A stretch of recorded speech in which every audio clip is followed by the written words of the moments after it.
வணக்கம் மாணவ செல்வங்களே. இன்று 10ஆம் வகுப்பு கணிதம் ஆயத்தொலை வடிவியலில் பயிற்சி 5.2ல் 9ல் 1வது சம் பார்க்க போகிறோம்.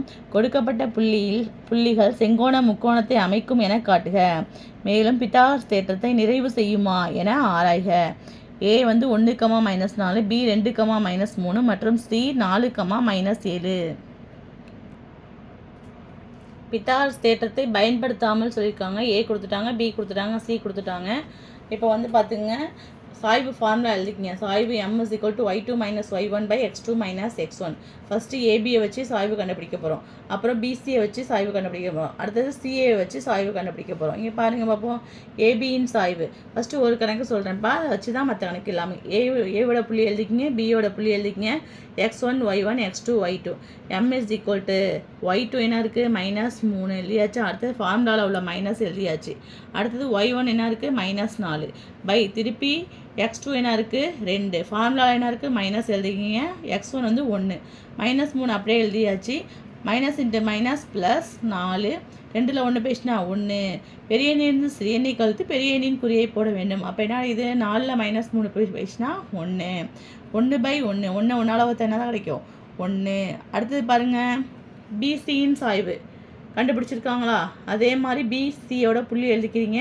அதோட ஆன்சரை பாருங்கள், அப்படியே கீழே வாங்க. என்ன கிடைக்குது, -2. அடுத்தது பாருங்கள், சிஏயின் சாய்வு. சிங்கிற புள்ளி எழுதிக்கிங்க, ஏங்கிற புள்ளி எழுதிக்கிங்க, சாய்வு ஃபார்முலா எழுதிக்கிறீங்க. அப்படியே சப்ஸ்டியூட் பண்ணிகிட்டே வாங்க. ஆன்சர் என்ன கிடைக்குது, -1. இப்போ பாருங்கள், செங்கோண முக்கோணம், பித்தாகரஸ்னாலே செங்கோண முக்கோணமாப்பா. இப்போ சாய்வு வந்து செங்குத்துனா m1 × m2 = -1 கிடைக்கணும். அப்போ இந்த 1ஐயும் -1ஐயும் பெருக்கினா தான் என்ன கிடைக்கும், -1 கிடைக்கும்.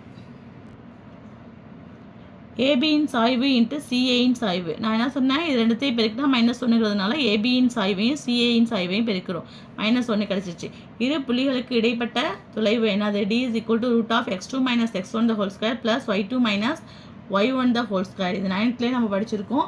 இப்போ அதே மாதிரி ஏபிக்கு கண்டுபிடிக்கணும், பிசிக்கு கண்டுபிடிக்கணும், சிஏக்கு கண்டுபிடிக்கணும். ஏபிக்கு கண்டுபிடிச்சிருக்காங்க பாருங்கள், கண்டுபிடிச்சிருக்காங்களா? அதே மாதிரி பிசிக்கு கண்டுபிடிச்சிருக்காங்களா? சிஏக்கு கண்டுபிடிச்சிருக்காங்க. நான் ஒன்றே மட்டும் சொல்கிறேன். இப்போ x1 y1 x2 y2. Okay, √ என்ன கொடுத்துருக்காங்க, x2 4, ஃபார்முலாவில் என்ன இருக்குது, மைனஸ். x1 என்ன இருக்குது, 2 ப்ளஸ் y2 என்ன இருக்குது, -7, ஃபார்முலாவில் மைனஸ். y1 என்ன இருக்குது, -3 2. 4ல் 2 பேசினா 2 2 plus -7, minus into minus plus 3 2.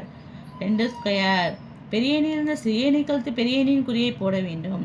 -4 2 2 4 4 16 √20. அதே மாதிரி சிஏக்கு என்ன கண்டுபிடிச்சிருக்காங்கன்னு பாருங்கள், √18 கண்டுபிடிச்சிட்டாங்க. சரி, பித்தாகரஸ் தேற்றத்தின்படி AB² + AC² = BC². அப்போ BC² பெருசாக இருக்கலாமா, அந்த அளவை இந்த சைடு போட்டுக்குங்க. இந்த 2 சின்ன அளவை கூட்டிக்கிங்க. அப்போ என்ன கிடைக்குது, √2 2 ப்ளஸ் √18 2 √20 இந்த ஸ்கொயரும் ரூட்டும் கேன்சல் ஆகிடுச்சா, 20. இது ரெண்டுத்தையும் கேன்சல் பண்ணால் 18, ரெண்டுத்தையும் கேன்சல் பண்ணால் 2. 20 = 20. முக்கோணம் ஏபிசி பித்தாகரஸ் தேற்றத்தை நிறைவு செய்யும் என நிரூபிக்கப்பட்டது. Thank you students.